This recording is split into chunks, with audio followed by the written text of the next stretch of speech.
नमस्कार, मैं डॉक्टर राहुल कुमार आप सब लोगों का भारतीय ज्ञान परंपरा केंद्र डीएवी विश्वविद्यालय में बहुत बहुत स्वागत करता हूं।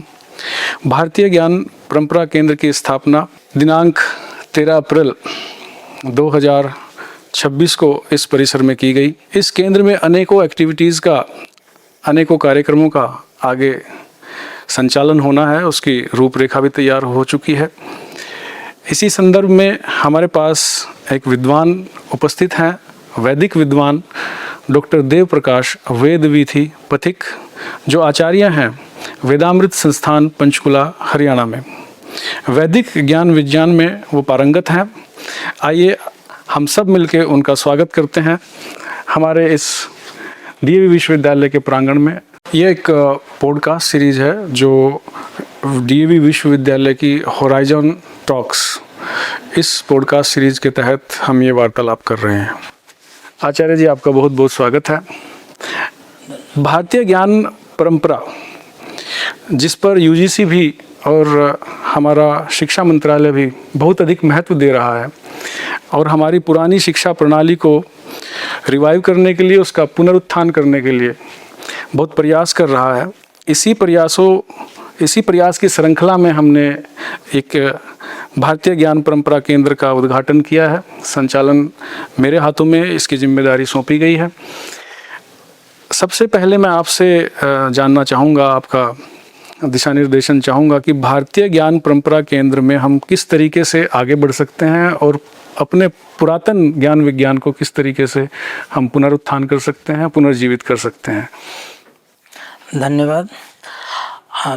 मैं डीएवी विश्वविद्यालय के भारतीय ज्ञान परंपरा विभाग में आकर अपने को बहुत अच्छा महसूस कर रहा हूँ। मैं जो डॉक्टर साहब जी ने प्रश्न किया है, भारतीय ज्ञान परंपरा का जो मूल है वो भारतीय संस्कृति का मूल वेद है। वेद ही भारतीय ज्ञान परंपरा का मूल है, जिसका उद्भव सृष्टि के प्रारंभ से हुआ है। सृष्टि का प्रारंभ आज से लगभग 2 अरब वर्ष, यदि निश्चित समय बोला जाए तो 1 अरब 97 करोड़ 29,49,126 वर्ष हो चुके हैं। वो मूल है और भारतीय ज्ञान परंपरा को वेदों के द्वारा पुष्पित पल्लवित होते हुए आज तक इस अवस्था तक पहुंची है।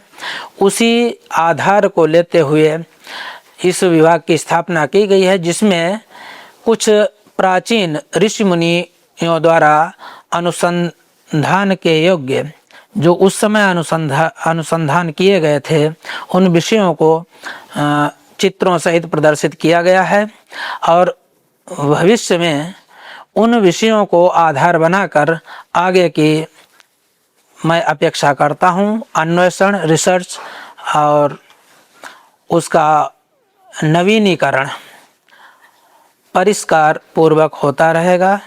ये आप सभी के लिए एक शुभ और अति उत्तम समाज की वृद्धि के लिए इसकी स्थापना श्रेष्ठ कर की गई है। बहुत बहुत धन्यवाद। अभी आचार्य जी, आपने सृष्टि के काल खंड से या काल गणना से जुड़ा हुआ कुछ एक वाक्य बोला था, उस पर प्रकाश, अगर आप थोड़ा सा विस्तृत प्रकाश डाल सकें। भारतीय ज्ञान तंत्र में, ज्ञान प्रणाली में सृष्टि के कालखंड की गणना, अगर इस पर हमारा वैदिक अध्ययन को लेकर आप प्रकाश डाल सके तो आपकी अति कृपा होगी। हमारा मूल वेद है। वेद में ही इस सृष्टि की आयु का वर्णन किया गया है। अथर्ववेद के 8वें कांड में एक मंत्र आता है, शतम ते आयुतम ते हयानम द्वये त्रीणि चत्वारि कृण्मः, इस प्रकार का मंत्र है। इसका अभिप्राय है, इसको एक ज्योतिष शास्त्र की परंपरा है, उसमें संख्यानाम वामतो गति, जो संख्याएं लिखने की परंपरा है, तो जो बाएं तरफ जो पहले लिखा गया है उसको उल्टा करके हम पढ़ते हैं, उसको दाहिनी तरफ कर लेते हैं।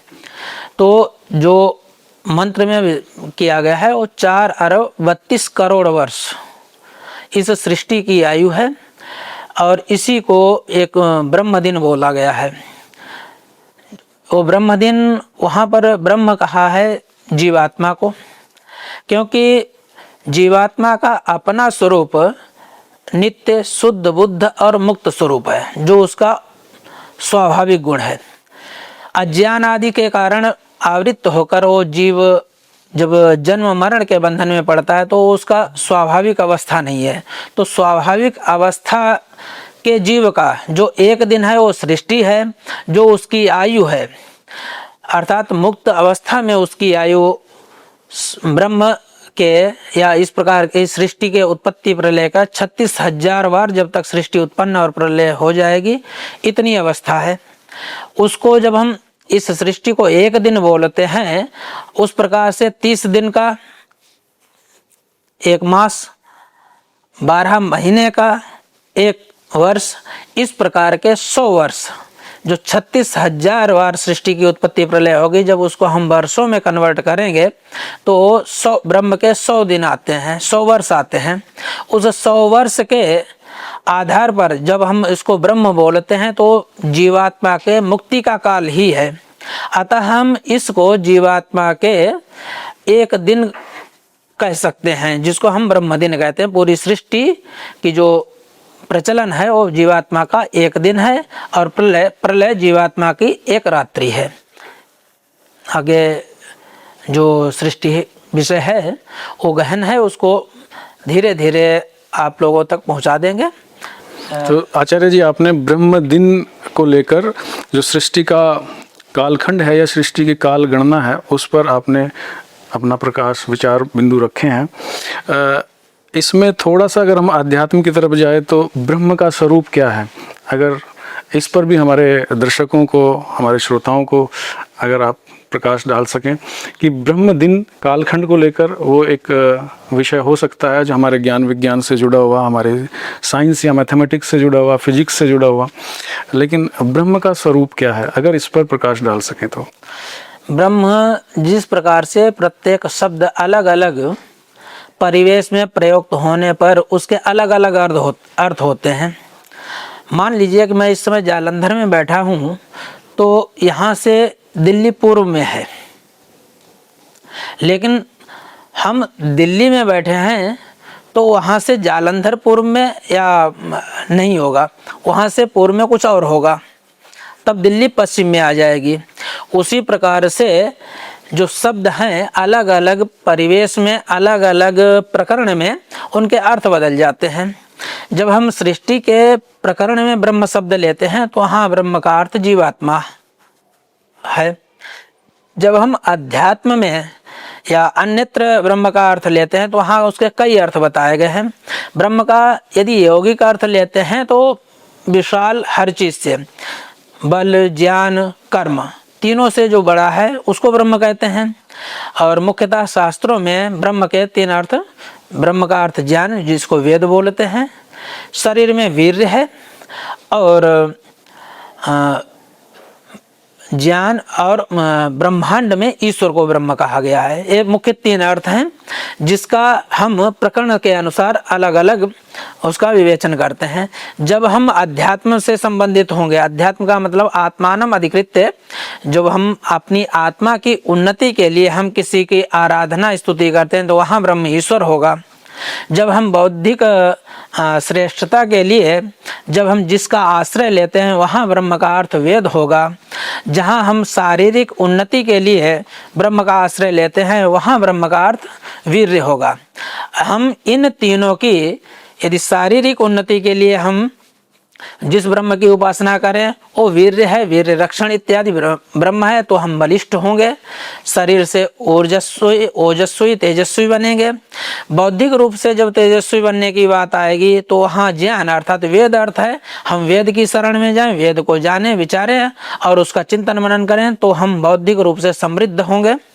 और जब हम आत्मिक या पारलौकिक उन्नति चाहते हैं तो हम इन दोनों की उन्नति करते हुए अर्थात शारीरिक और बौद्धिक उन्नति करते हुए जब हम आत्मिक उन्नति के लिए जाएंगे तो वहाँ इस ब्रह्म का अर्थ ईश्वर परब्रह्म होगा। तो हम इन तीनों की जब क्रमशः उन्नति करते हैं तो मनुष्य इहलौकिक पारलौकिक और दोनों प्रकार की उन्नति कर अपने इष्टतम जो इस जीवात्मा का जीवन ग्रहण करने का मुख्य उद्देश्य है, लोक में तो 3 हैं, धर्म अर्थ काम और पारलौकिक मोक्ष है। तो जो चतुर्थ लक्ष्य है उस लक्ष्य तक हम पहुंच सकते हैं।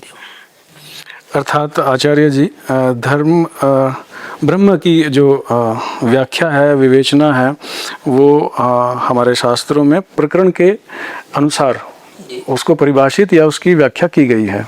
समस्त शब्द प्रकरण के अनुसार अर्थ देते हैं।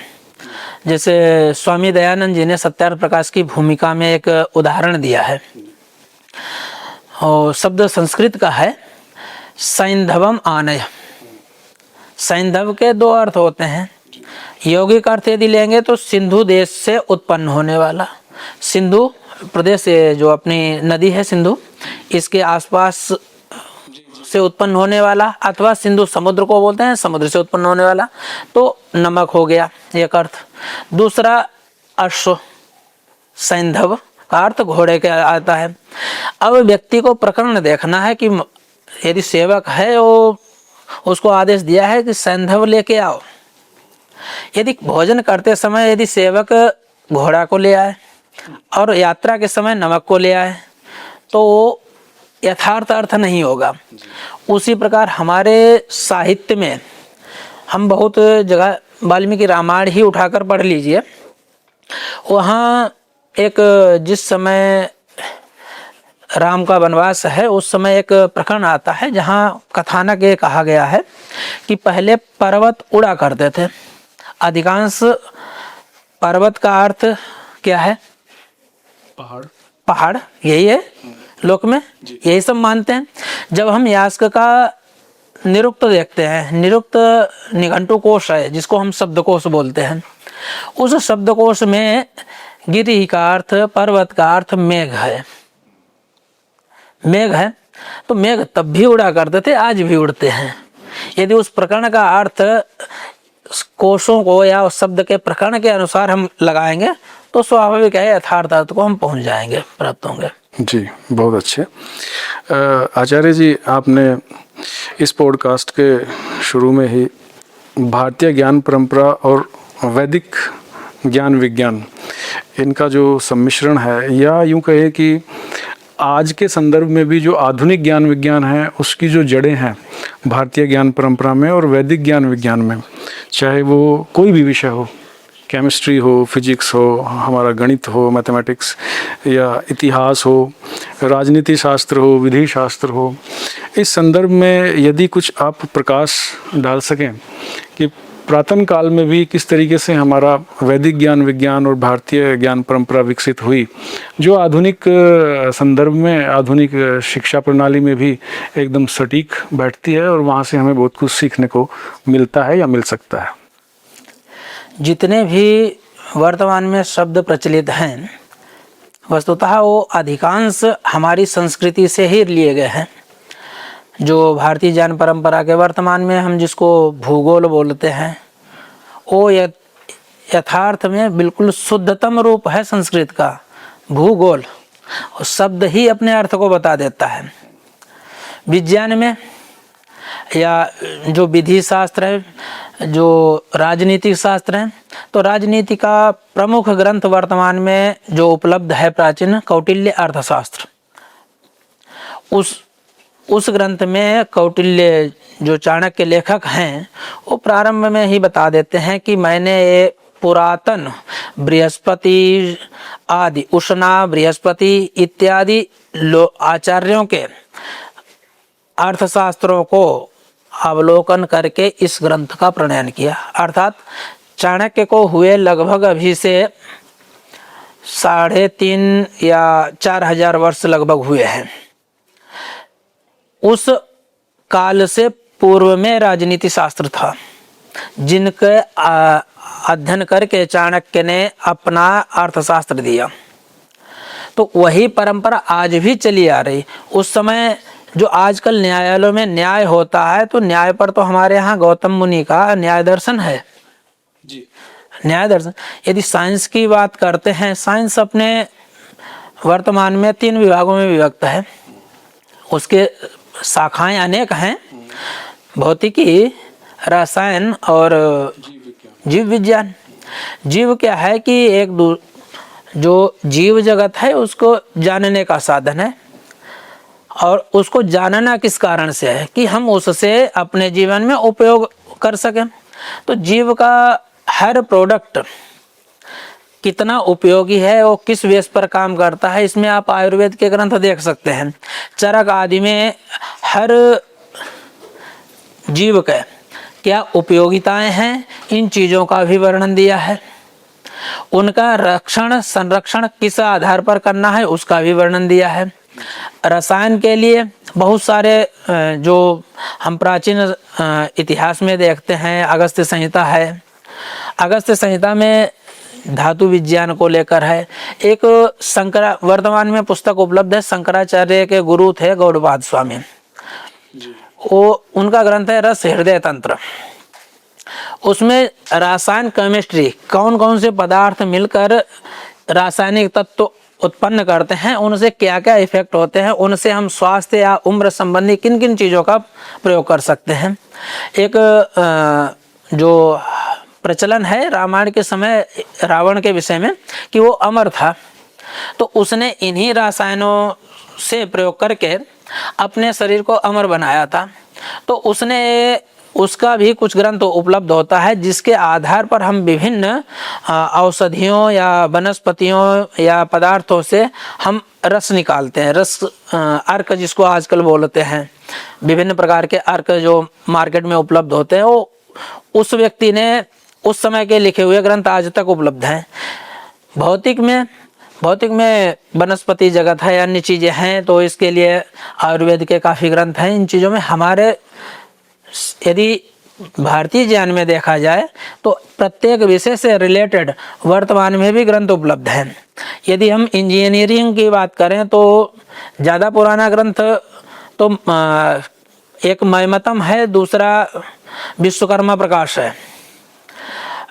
उसके बाद एक ऑथेंटिक, हमारे यहाँ राजा भी इतने कुशल इंजीनियर थे, एक समरांगण सूत्रधार है ग्रंथ, जो मैं बोल रहा हूँ, भर्तृहरि या राजा भोज का लिखा हुआ है, समरांगण सूत्रधार, जिसमें आपके जो इंजीनियरिंग की पूरी व्यवस्थाएं दी हुई हैं। संभवतः भोज का है, उनकी वेधशाला भी है। हाँ, नहीं, बिल्कुल। तो ये सभी के सभी ग्रंथ वर्तमान में उपलब्ध हैं। नारद का भी नारद संहिता करके है। तो बहुत सारे ग्रंथ जो विभिन्न विषयों से रिलेटेड हैं वो उपलब्ध हैं। नकुल का, जो हम जीव विज्ञान की बात करते हैं, जो पांडवों में एक नकुल थे, नकुल सहदेव थे, माद्री के पुत्र। तो नकुल ने अश्वशास्त्र रचा था, जो हम आजकल DNA परिवर्तन करते हैं औषधियों में, क्या उसको बोलते हैं, हाइब्रिड।